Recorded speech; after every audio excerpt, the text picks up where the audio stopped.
할렐루야. 오늘은 영광스러운 부활주일입니다. 그런데 이 코로나 바이러스 사태에서 맞이하는 부활절은 우리가 한 번도 경험해 보지 못한 하나님의 카이로스의 시간입니다. 제가 기도하옵기는 죄악을 이기도록 우리에게 은혜 주신 십자가의 능력으로 부활하신 그 주님의 보혈의 능력이 여러분들의 머리끝부터 발끝까지 덮어주시길 바랍니다. 그 다음 또 부활하신 주님은 죽음을 이기신 하나님이십니다. 죽음을 이기셨기 때문에 그 죽음을 이기신 부활의 능력이 우리 온 교우들 가정가정마다 주님이 주인 되어 주시고 또 우리 온 성도들의 삶에 우리 공동체에 머리 되어 주신 주님이심을 믿고 찬양하는 시간이 되기를 원하는 것입니다. 우리 주님께서 오늘 여러분 한 분 한 분에게 주시는 부활하신 주님께서 주시는 세미한 음성이 각자에 있기를 바랍니다. 오늘 저희 설교의 제목은 코로나 극복 시리즈이자 부활주일 메시지인데 오늘 여러분들에게 8번째로 부활의 영이 내게 임하면이라는 제목인데, 많은 사람들이 예수 믿는다고 하면서도 예수님이 정말 부활하셨는가, 예수님이 정말 사흘 만에 살아나셨는가 하는 이 문제를 가지고 평생 씨름하다가 그저 어정쩡하게 무덤으로 가는 사람들이 있습니다.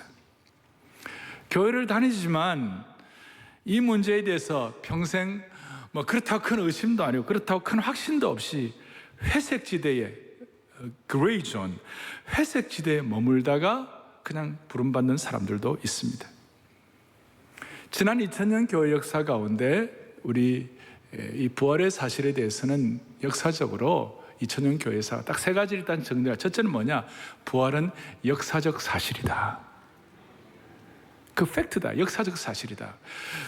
성경을 통하여 우리도 확인할 수 있고 교회의 모든 역사를 통해 확인할 수 있고 그 모든 증거들을 통해 확인할 수 있고 부활의 역사적 사실이다.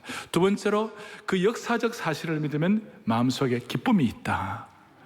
그리고 그 기쁨은 세상이 주는 기쁨이 아니기 때문에 그 기쁨을 갖는 사람들은 이 기쁨을 다른 사람들에게 선포하는 부활의 증인이 되는 것이에요.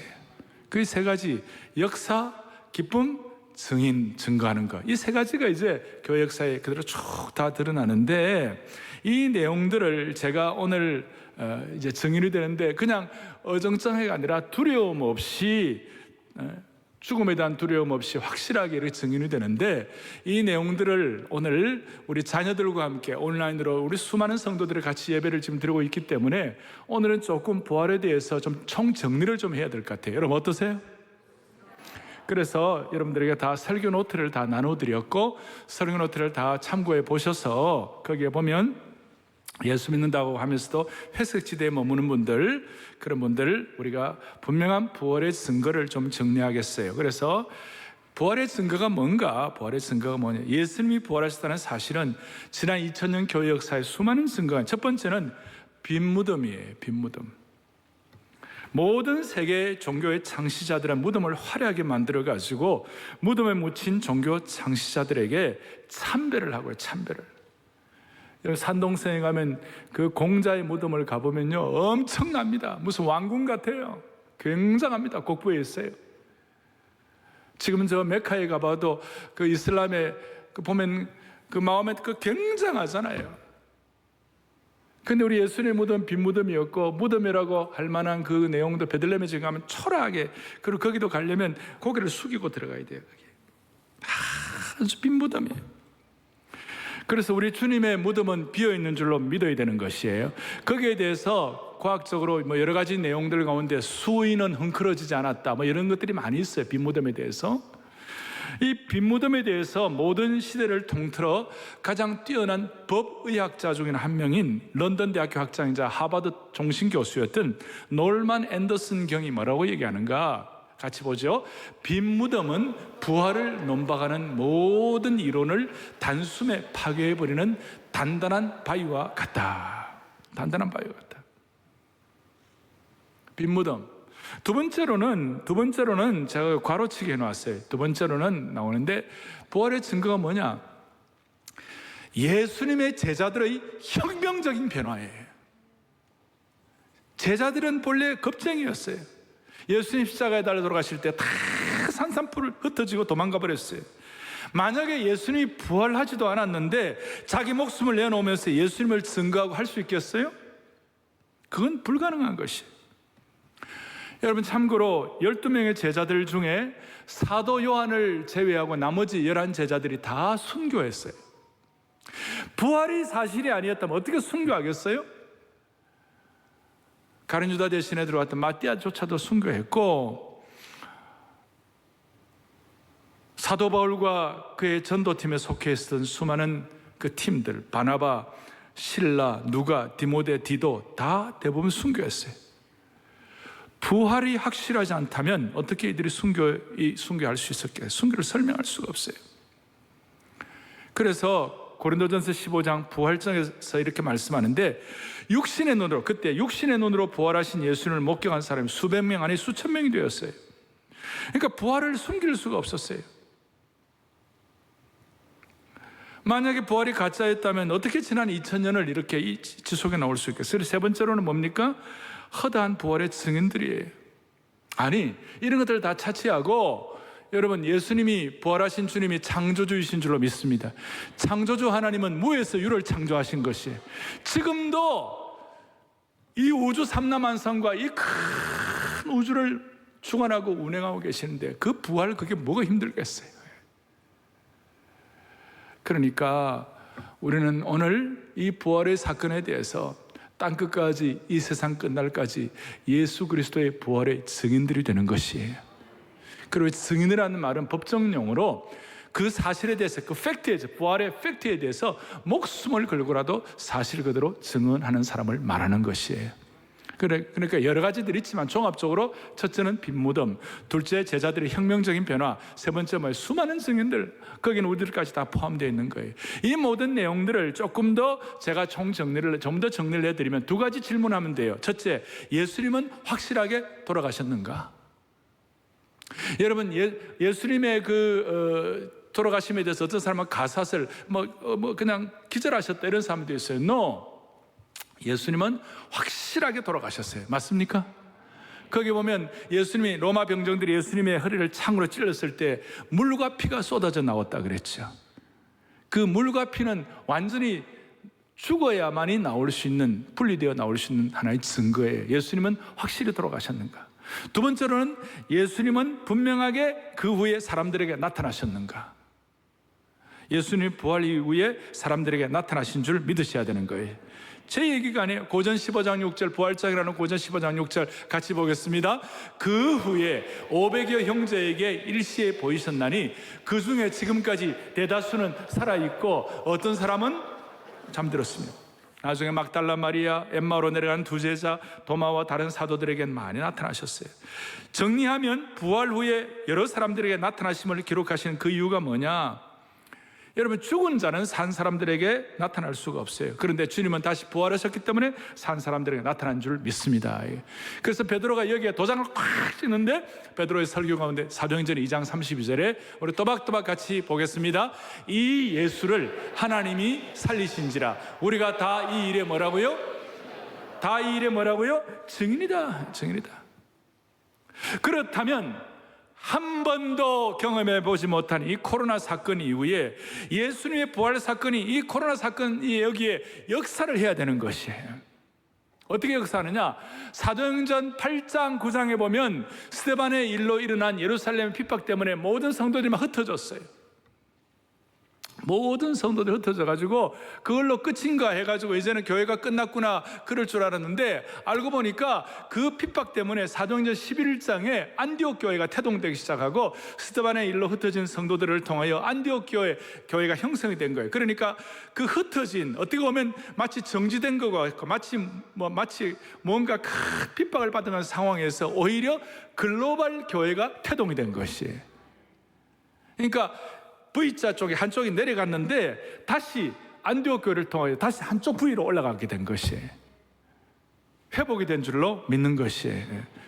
코로나 사태도 마찬가지로 이런 어려움이 있을 때 하나님 은혜를 주셔가지고 이 모든 현장에서 부활의 역사와 부활의 능력이 나타나기를 바라는 것이에요. 그걸 위하여 오늘 본문을 좀 더 보겠습니다. 본문의 25절에 보니까 예수님이 복음의 핵심 같은 말씀을 했죠. 어떤 말씀을 하셨어요? 예수께서 이르시되 나는 부활이요 뭐예요? 생명이니 나를 믿는 자는 뭡니까? 죽어도 살겠고. 이 말씀은 너무 능력이 있어요. 이거 그냥 외우는 정도가 아니라 이것이 여러분들에게 체화가 돼야 돼요. 체화. 예수님 당신 자신께서 뭐라고 말씀하셨냐? 나는 뭐라고요? 부활이다.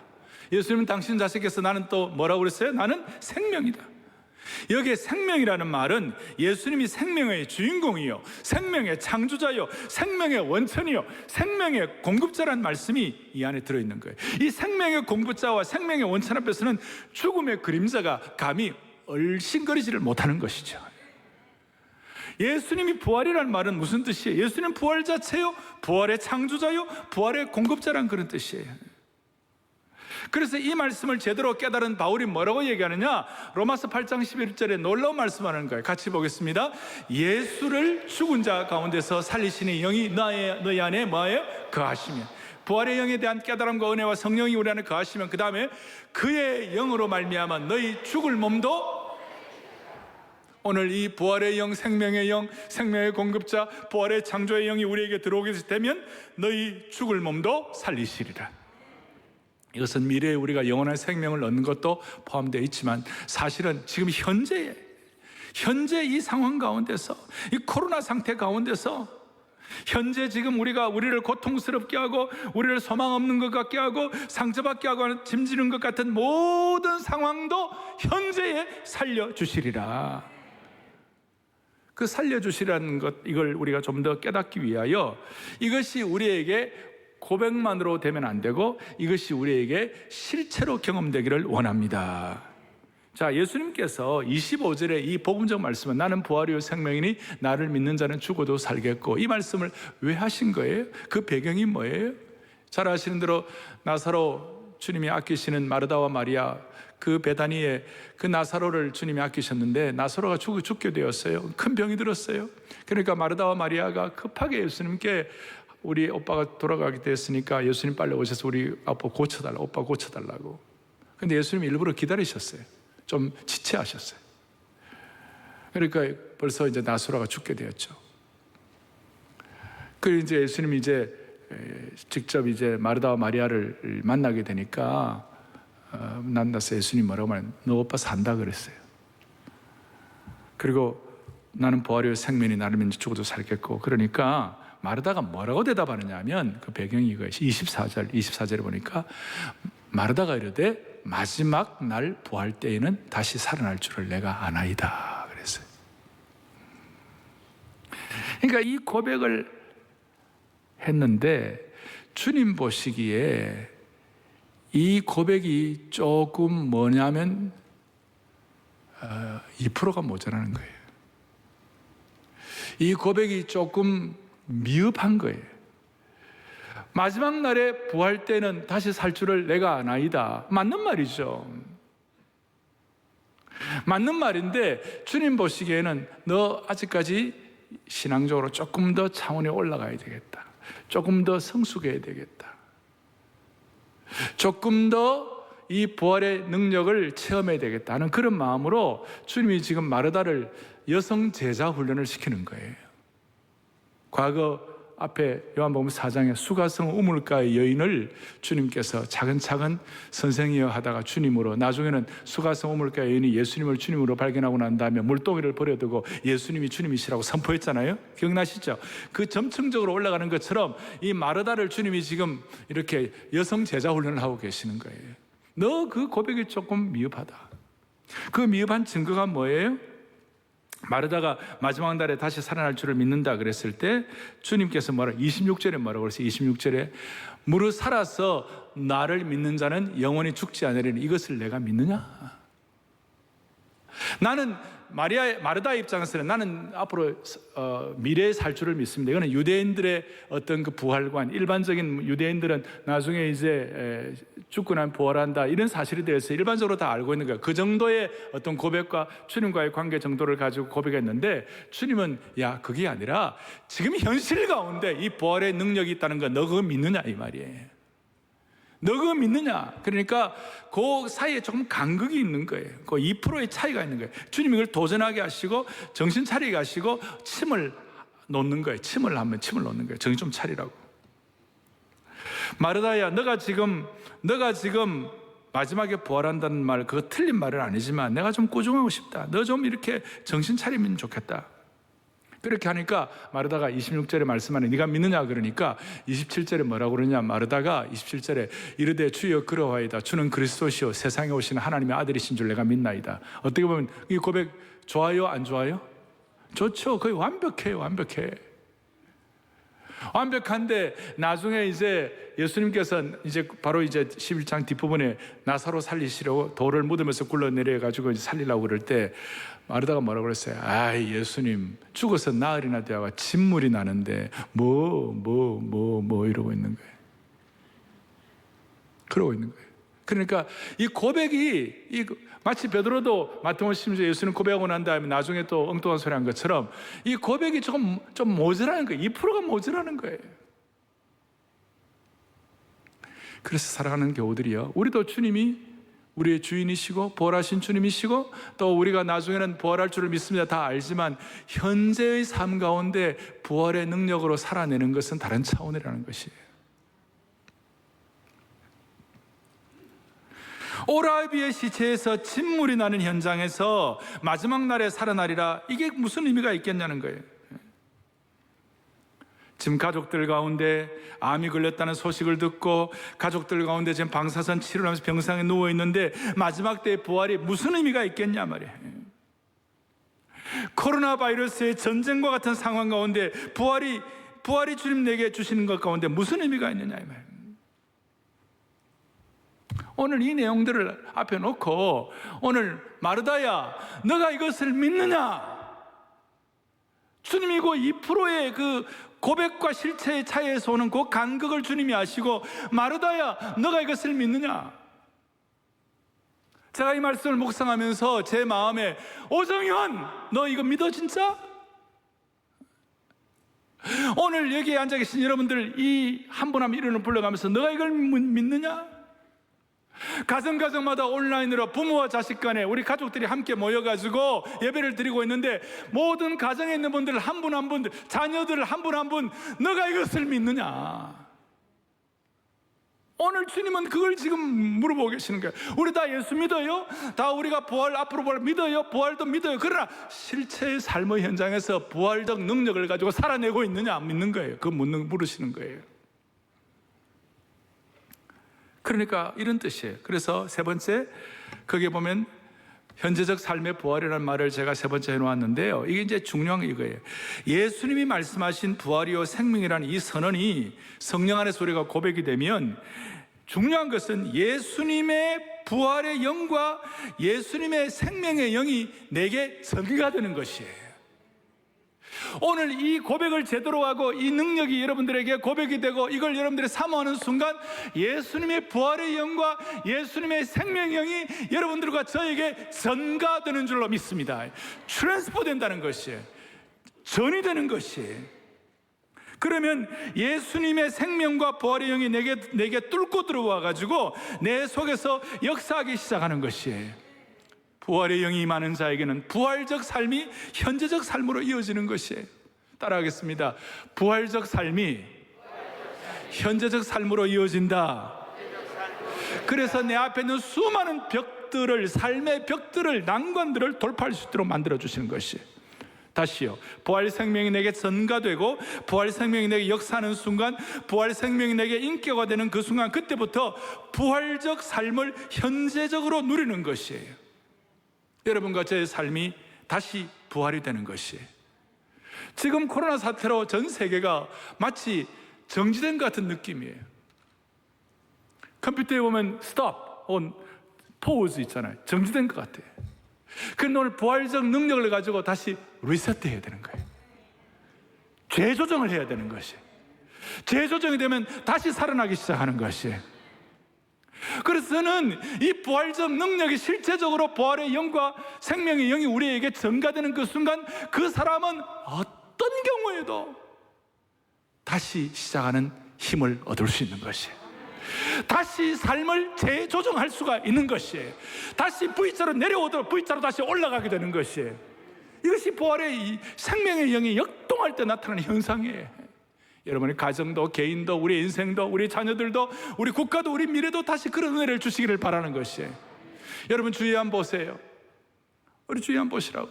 어떤 한 사람이 한결같이 정말 지치지 아니하고 영적인 에너지를 가지고 생명력을 가지고 집중력으로 한결같이 시종일관하는 능력을 가지고 한결같이 사는 분들이 있다면 그 사람은 반드시 부활의 영, 생명의 영이 그에게 전가되어서 그 은혜로 한결같이 살아가게 되는 것입니다.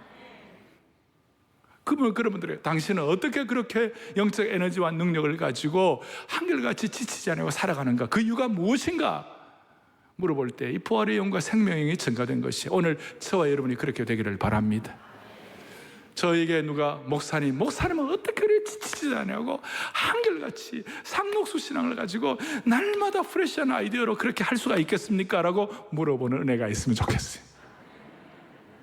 자, 우리 주위에 저 사람은 정말 영적으로 지치지 아니하고, 물론 우리가 인간이니까 육신적으로는 좀 지칠 수도 있고 감정적으로 어떤 좀 다운될 수는 있지만, 그러나 큰 그림으로 봐서는 결코 지치지 아니하는 상록수 신앙이 누구냐 물어봤을 때 오늘 여러분들이 되기를 바랍니다.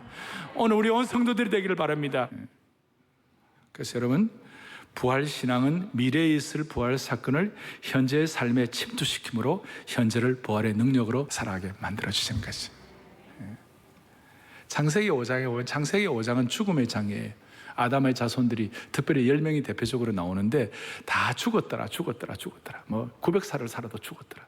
무드셀라도 죽었더라. 다 그렇게 나오는데, 여러분 오늘 로마서에 있는 말씀대로 그의 영으로 말미암아 우리 죽을 몸도 어떻게 한다고요? 살리시리라. 그래서 바울은 이걸 깨닫고 우리 하나님은 죽은 자를 살리시며 없는 것을 있게 하시는 하나님이시니라. 현재를 부활의 능력으로 살아가게 하는 것이, 부활의 능력으로 현재의 삶에 현재적으로 살아갈 때 고백이 뭐냐? 고전 15장 57절 바울의 고백이자 삶의 간증이에요. 체험된 삶의 간증이에요. 고전 15장 57절 같이 보죠. 우리 주 예수 그리스도로 말미암아 우리에게 승리를 주시는 하나님께 감사하노니. 고전 15장은, 고린도전서 15장은 부활장이에요. 여러 내용들이 나오는데 거기 이제 57절, 58절 들어가면서 우리에게 전에 개혁판에는 이김을 주시는 하나님께 감사하노니, 지금 우리 개혁 개정판은 승리를 주시는 하나님께 감사하노니. 여기 주시는 이라는 데다가 마음의 줄을 꺼보세요. 저거는 시제로 텐스, 시제로 프레젠트 텐스, 현재 시제예요. 헬라어의 현재 시제의 특징은 뭐냐? 계속 반복되고 반복되는 것이에요. 한 번으로 끝나는 것이 아니에요. 매일매일 날마다 우리 짐을 져주시고 날마다 승리를 주시는 하나님이시다, 그 뜻이에요. 날마다. 미래에만 승리를 주시는 것이 아니라, 미래에만 영원한 생명에 들어가게 하시는 것이 아니라 지금 현재에도 죄로 인한 고통과 죄로 인해 초래되는 모든 어려움과 아픔으로부터 그걸 현재에도 극복하게 만들어주시는 것이에요. 그래서 제가 이걸 부활이 현재적 부활의 생명의 영이 우리에게 임했을 때, 현재적으로 임했을 때 나타난 질서가 바뀌는데, 무슨 세상의 질서에서 하늘의 질서로, 죽음의 질서에서 부활의 질서로, 죽음의 질서에서 생명의 질서로. 그 제가 써놨죠, 거기다가. 세상의 질서, 육신의 질서, 죽음의 질서에서 하늘의 질서, 생명의 질서, 부활의 질서로 우리의 생애를 바꾸어 주시는 것이다. 부활신앙은 그리스도의 삶을 세상의 질서, 죽음의 질서에서 하늘의 질서, 부활의 질서로 바꾸어 주실 줄로 확신합니다. 그러니까 이 하늘의 질서가 임하는 사람들에게, 예를 들어서 우리 가운데 가정이 깨어지고 부부관계가 어려운 사람들, 세상의 질서는 죄의 질서고 죄로 인한 아픔이기 때문에 서로를 비난하고 막 처음부터 그런 거 아니야. 아담과 하와가 비난하듯이 부부가 깨어질 때면 막 서로 비난하고 그렇게 하잖아요. 그러니까 그 세상 질서는 결국 육신의 질서, 썩어짐의 질서로 끝나는 거예요. 그 하늘의 질서, 부활의 질서, 생명의 영이 우리에게 임하면 무슨 일이 벌어지는가? 조금 깊이 들어가면 예수님의 부활 생명이 내게 실체화되면 무슨 일이 일어나는가? 남편이 상식 밖의 행동을 해가지고 아내가 마음의 상처를 받고 화가 날 때 무슨 일이 벌어지는가? 아이들과 2달을 지금 같이 있으니까 5만 가지 에피소드가 지금 있는 거예요. 2달 같이 애들하고 그냥 잘하는 대로 막 돌밥 한다는 거예요. 돌아서면 밥 달라고 그러고 돌아서면 밥 달라고 그러고. 그런데 이게 이제 이 세상의 질서, 육신의 질서, 죽음의 질서는 이 가운데 서로 상처받고 티격대가고 어려움이 많지만 하나님의 질서, 부활의 질서, 생명의 질서가 있으면 무슨 일이 벌어지는가? 말씀 통해서 남편을 순종하고 자녀를 주 안에서 훈계하고 양육하라고 하셨으니 가족들 가운데 상식 밖의 행동과 어려움들이 내게 있지만 이상하게도 현재적으로 참고 받아들이는 능력을 주님이 주시는 것이에요. 이상하게도 그 상식 밖의 행동 때문에 어려움이 생길 때마다 아내가 탁 잠깐 느헤미야처럼 잠깐 목도하고 기도하고 그리고 주님, 부활의 영이신 주님께서 나를 찾아오셔가지고 주님 나를 도와주옵소서, 이렇게 인격적으로 의탁하는 순간 신기하게도 부활의 생명의 영이 내 속에서 작동하기 시작하는 것이, 영적인 엔진이 걸리기 시작하는 것이. 다시요, 주님은 죽음을 이기신 주님이십니다. 그 시각이 바뀌는 거예요. 어떻게 보면 남편이 저렇게 내 속을 끌고도 아직까지 그래도 건강한 것 감사합니다. 별로 안 와닿는가 봐요. 자식들이 저렇게 돌밥 해도 사고 안 치고 있는 거 감사합니다. 우리의 삶이 평범한 삶 자체가 얼마나 감사한지, 부활의 생명이 임할 때 평범한 삶의 가치가 얼마나 소중한지. 그래서 부활의 능력은 추상명사가 아니고 관념적인 것이 아니고 현재적으로 살아내는 것이에요. 살아내는 것. 이것이 바로 제가 말씀한 대로 전투적 비폭력으로 살아내는 것이에요. 예루살렘 일보, 제루살렘 타임즈, 예루살렘 신문에 나사렛 예수님이 죽었다는 죽음의 소식이 일면 탑 기사로 실렸어요. 대문짝만하게 실렸어요. 그 뉴스를 보고 어떤 2 제자가 실망의 걸음으로 뚜벅뚜벅 고향으로 돌아가게 되었어요. 고향길을 가고 있는데 누가복음 24장에 보니까 삶의 의욕과 삶의 맛이 가버리고 삶의 목적을 다 잃어버리고 엠마오로 가는 2 제자에게 부활하신 주님이 만나주셨어요. 만나주실 뿐만 아니라 주님께서는 그 실망한 2 사람의 마음을 주님이 알고 계셨어요. 우리가 코로나 사태로 여러 가지 환경으로 실망이 되었다면 부활하신 주님은 그걸 알고 계시는 것이에요. 그리고 주님은 그 실망한 사람들과 함께 걸으셨어요. 그리고 예수님은 실망한 사람들에게 말씀을 주셨어요. 부활하신 주님이 말씀을 주셨어요. 여러분, 우리는 이 말씀에 대해서 부활하신 주님을 깨닫는 은혜를 주시기를 바라는 것이에요. 그리고 예수님은 부활의 주님이 함께 하실 때 그 실망한 사람들에게 말씀을 깨닫게 하심으로 말미암아 다시 한번 마음이 뜨거워지고 영적 엔진이 점화되고 포즈되고 스톱된 그 상태가 다시 한번 삶이 재조절되기 시작한 것이에요. 그들에게 주님이 무슨 떡을 준 것도 아니에요. 주님이 그들에게 무슨 병을 고쳐주신 것, 기적을 주신 것도 아니에요. 단지 말씀을 깨닫게 해주셨는데 그 말씀이 그들을 살려주신 것이에요. 그리고 그들의 마음속에 그 말씀을 통한 부활의 영이 체득되는 그 순간 우리가 고향으로 돌아가야 할 것이 아니라 다시 한번 사명의 자리로 돌아가야 되겠다. 고향으로 고향으로 돌아가고 겨우겨우, 고향으로 돌아가면 겨우겨우 연명하는 삶은 살 거예요. 겨우겨우 삶을 그냥 유지는 할 거예요. 그런데 그것이 아니라 나는 다시 한번 사명의 자리, 부활의 능력이 역사하는 자리, 다시 한번 예루살렘으로 돌아가야만 하겠다. 그 마음을 가지고 예루살렘으로 기쁨으로 다시 한번 재조정되어 가지고 그들의 삶의 영적 엔진이 다시 한번 걸려 가지고 예루살렘으로 뛰어가게 된 것이에요. 할렐루야. 두 제자의 눈이 열려 가지고 옛 고향으로 돌아가지 아니하고 예루살렘으로 발길을 바꾼 것입니다. 그래서 그 고향으로 내려가던 실망의 발걸음이 다시 사명의 자리로 돌아가는 소망의 발걸음이 된 줄로 확신합니다. 육신의 질서, 죽음의 질서, 세상의 질서로부터 하늘의 질서, 생명의 질서, 부활의 질서로 압도된 삶을 살아갈 수가 있는 것입니다. 조금 더 깊이 들어가면 육신의 질서, 세상의 질서, 죽음의 질서가 주는 그 독을 해독하는 능력을 받은 것입니다. 저는 제가 관심 있어 하는 동물 가운데 몽구스라는 동물이 있어요. 뭐라고요? 몽구스라는. 제가 이 몽구스를 좀 특별히 관심 있게 바라보는 이유가 있어요. 그 이유는 뭐냐? 이 독사 가운데 제일 악독한 독사가 코브라예요. 코브라에 물리면 다 죽어요.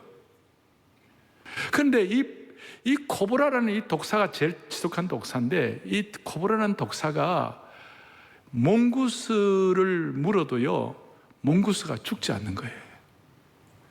왜 안 죽는가? 이 몽구스, 여러분들 그 오소리 같고 좀 그런 건데, 수달 같은 것인데, 이 몽구스가 말이에요, 코브라라는 독사가 독을 뿜어가지고 물어도 안 죽는 이유가 뭐냐면, 몽구스 체내 안에는 코브라의 독사의 독을 해독하는 DNA가 있는 것이에요. 몽구스의 독을 해소하는 효소가 있는 것이에요. 그래서 아무리 코브라가 독사가 물어도 끄떡도 안 하는 것이에요.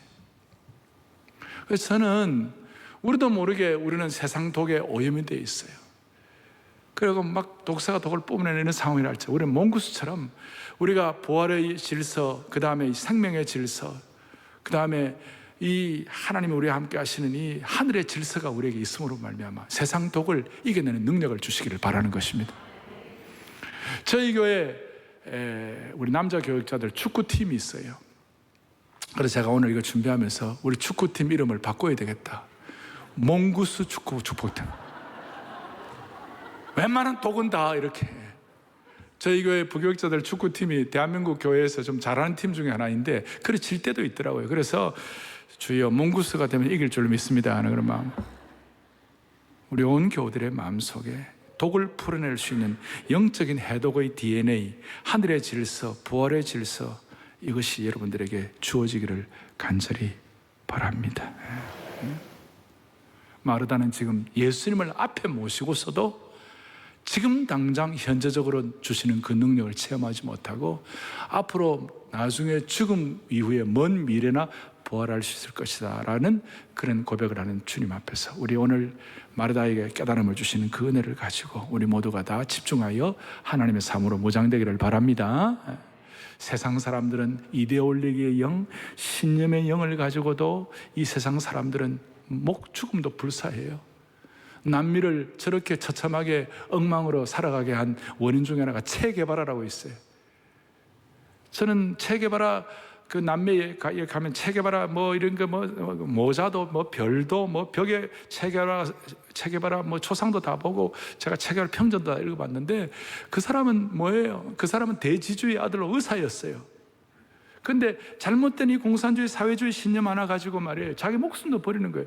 그 헌신 앞에 남미가 사회주의와 공산화되기 시작하는 일들이 얼마나 많았어요? 잘못된 것이죠. 그러나 그 신념 하나가 그 신념의 질서를 만드는 것이에요.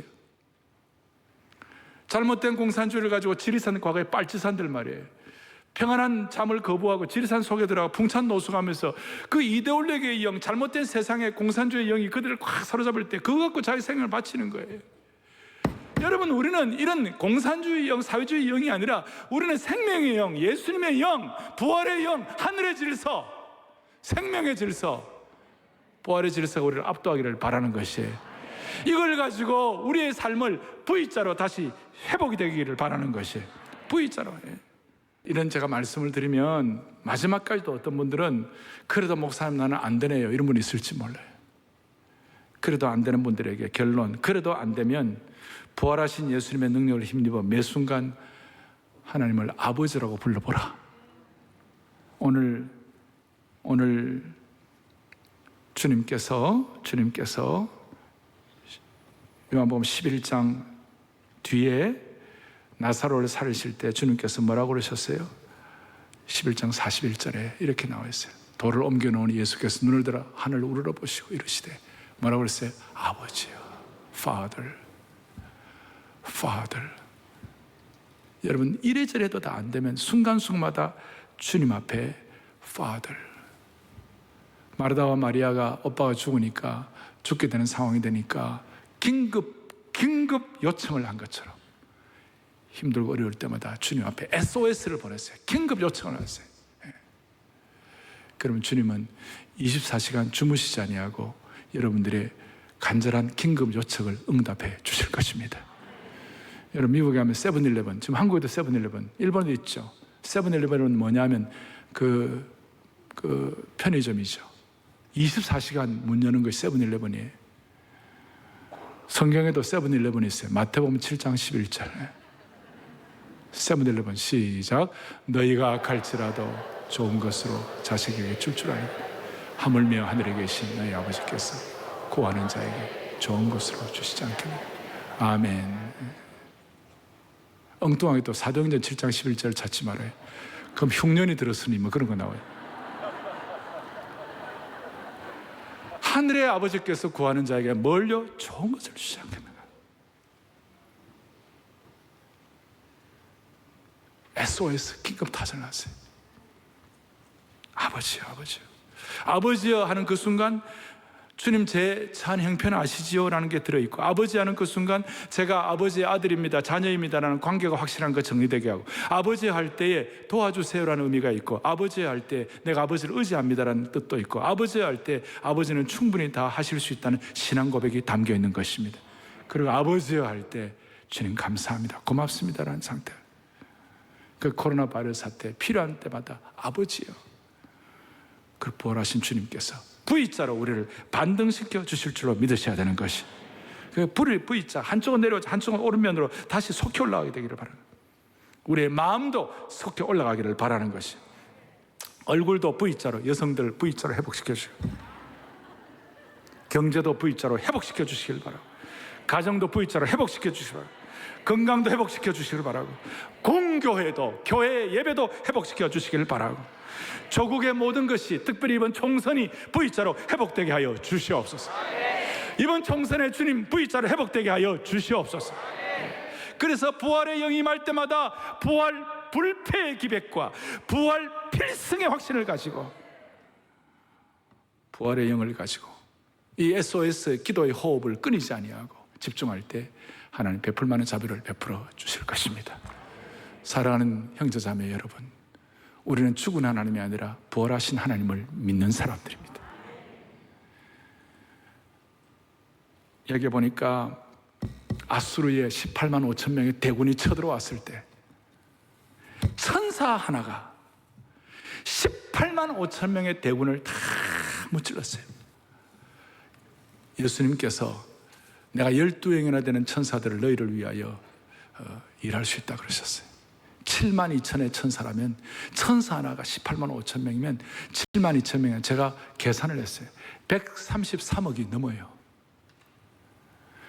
하나님께서 이번 총선, 여러분들의 생애, 여러분들의 가정에 하늘의 천사를 보내주시기를 바라는 것이, 133억이면 인류의 거의 2배를 하나님이 장악하고 계시는 것이, 이번 모든 우리 민족의 역사의 장르를 주님이 장악하여 주시옵소서. 다 손을 펼치겠어요. 나의 주 나의 주 죽음에서 다시 살아나신 주. 다 아시는 1절을 한번 같이 하고 기도하겠습니다. 나의 주 나의 주 죽음에서 부활하신 나의 주 모두 절하고 모두 절하 모두 외치세 모두 외 예수는 나의 주 예수는 나의 우리 주 우리 모두의 주님 우리 주 가정가정마다 우리 주 죽음에서 부활하신 죽음에서 부활하신 우리 주 모두 설하고 모두 절하 모두 외치세 모두 외치 예수는 우리 주 예수는 우리 주. 가슴에 손을 얹겠습니다. 제가 지금 시간 때문에 합심한 기도 시간은 오늘 예배 마치고 합심해서 기도할 것이고, 여러분들 마음을 대표해서 기도할 때 부활의 질서, 하늘의 질서, 생명의 질서로 우리가 압도되기를 바랍니다. 우리 대한민국 이번 총선 유권자가 4,300만 명인데 그리스도인들이 정신 바짝 차려가지고 이 나라를 살릴 수 있기를 바랍니다. 이 나라가 백척간도에 서 있는 것입니다. 어린아이부터 어른까지 부활과 생명의 영이 임함으로 말미암아 다시 한번 우리 모두가 다 사명의 장소인 예루살렘으로 돌아가는 축복을 허락해 주시기를 바랍니다. 우리가 올바른 선택을 해야 됩니다. 죽음을 이기신 주님이신 줄로 믿고 주님 앞에 나가야만 할 것입니다. 살아계시고 영원하신 하나님 아버지, 우리 모두 부활의 영, 생명의 영을 모시고 세상의 질서, 죽음의 질서를 하늘의 질서로 바꾸게 해 주시기를 원합니다. 어떤 악한 독사의 독들도 해독할 수 있는 생명의 치유가 날마다 경험되기를 소망합니다. 우리 민족과 이번 선거를 불쌍히 여겨주셔서 우리가 아버지하고 긴급 요청을 할 때에 이 민족에게 다시 한번 하늘의 질서와 생명의 역사가 회복되게 하여 주옵소서. 개인적으로 참지 못할 상황에서도 부활의 능력으로 말씀대로 순종하여 죽은 자를 살리시고 없는 것을 있게 하시는 하나님 능력을 지금 현재 체험하게 하여 주시옵소서. 우리의 생명 되시고 부활하셔서 영원한 소망 되시는 예수 그리스도를 받들어 간절히 기도 올리옵나이다. 아멘.